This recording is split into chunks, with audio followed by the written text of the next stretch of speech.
The morning sun had barely risen when fear arrived at her door. Not the loud, sudden kind, but the slow, sinking fear that tightens the chest and makes the hands tremble.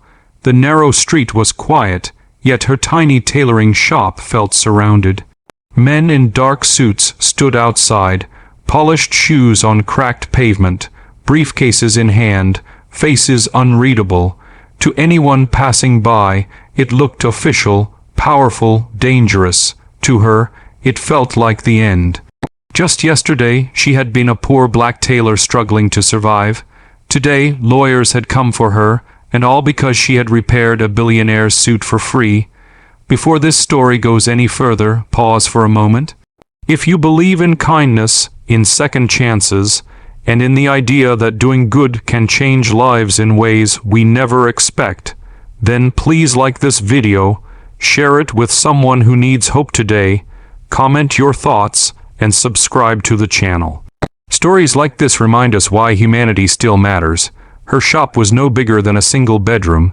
Faded fabric rolls leaned against the wall, their colors dulled by time and dust.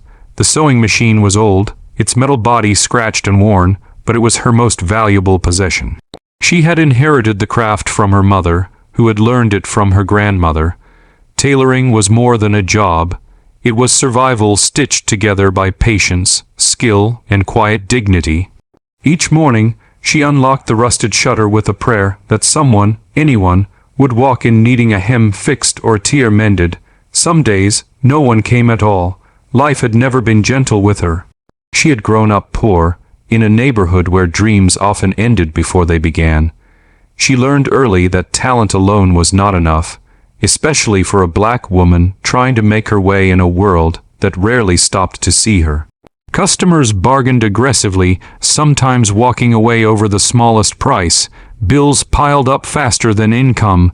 Electricity was cut more than once. Still, she showed up every day, pressing fabric, threading needles, believing that honest work carried its own quiet reward. That rainy afternoon changed everything. The sky had been heavy and gray, and business had been slow.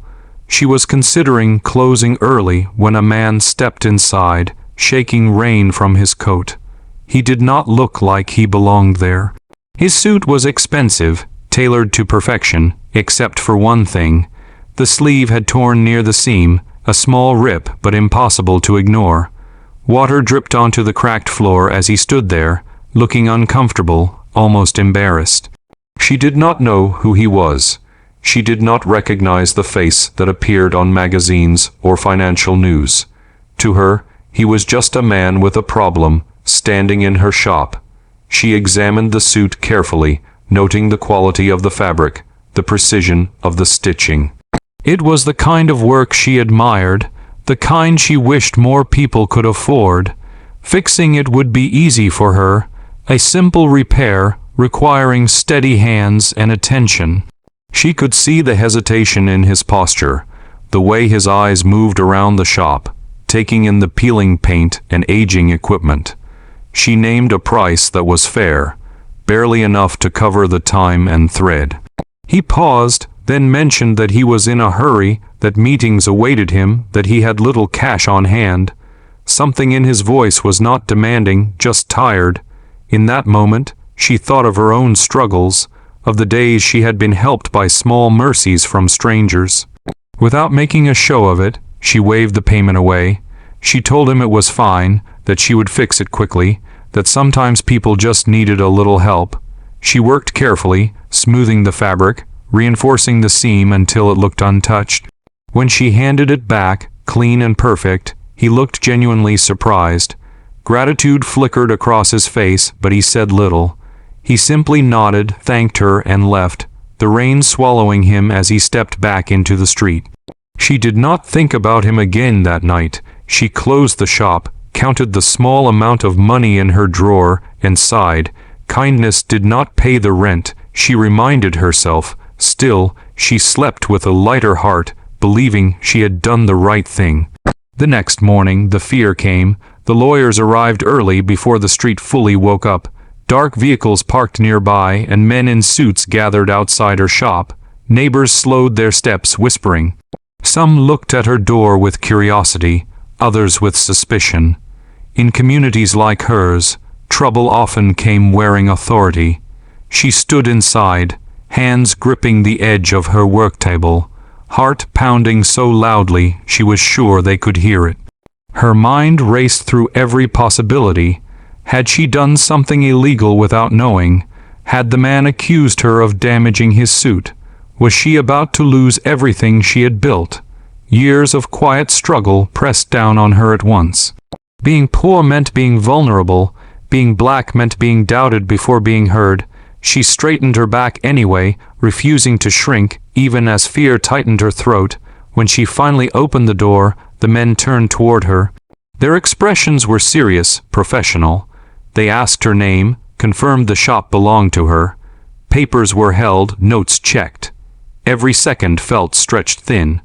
She braced herself for accusation, for blame, for the familiar feeling of being overpowered by a system she did not control.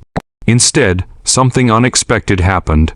One of the men stepped aside, and the man from the rainy afternoon appeared.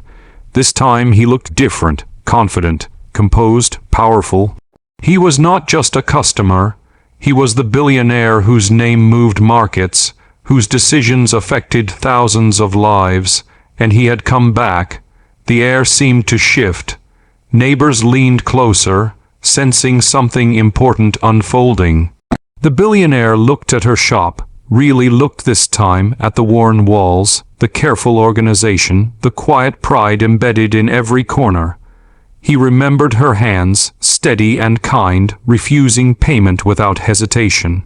In his world, nothing came free.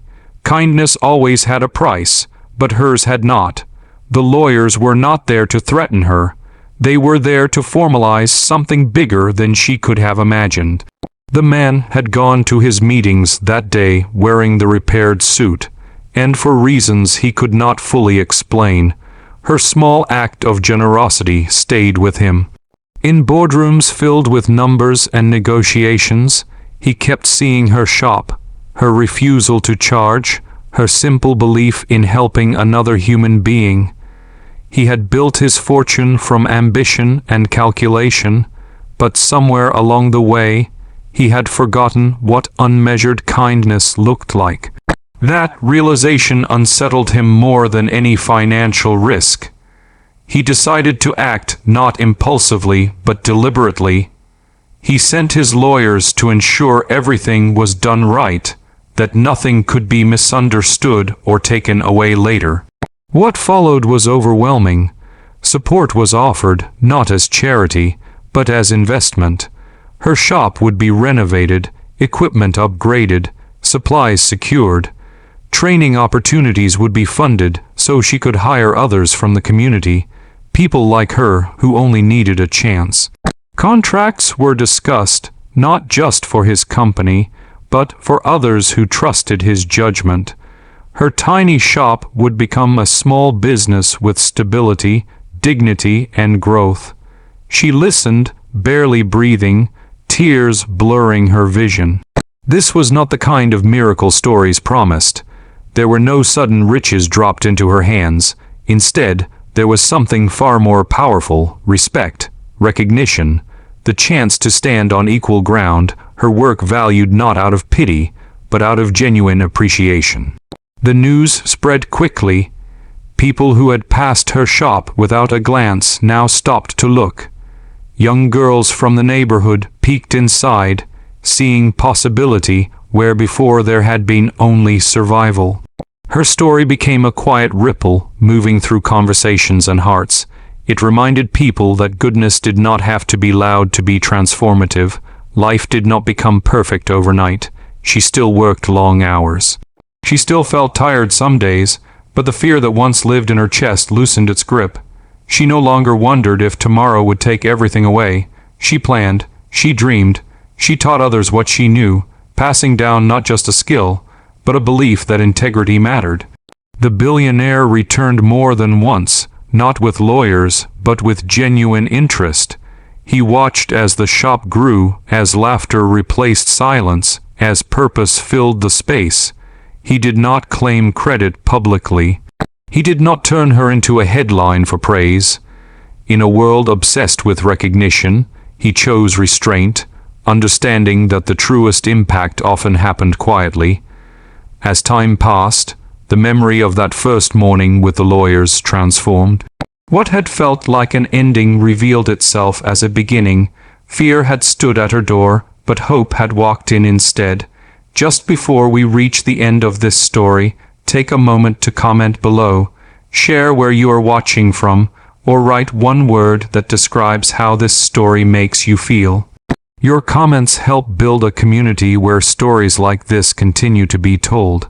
In the end, her life changed not because she chased wealth, but because she honored her values when no one was watching. One small repair, one unpaid kindness, became a thread woven into something far greater than she could have planned. It proved that even in a world divided by power and privilege, humanity could still bridge the gap.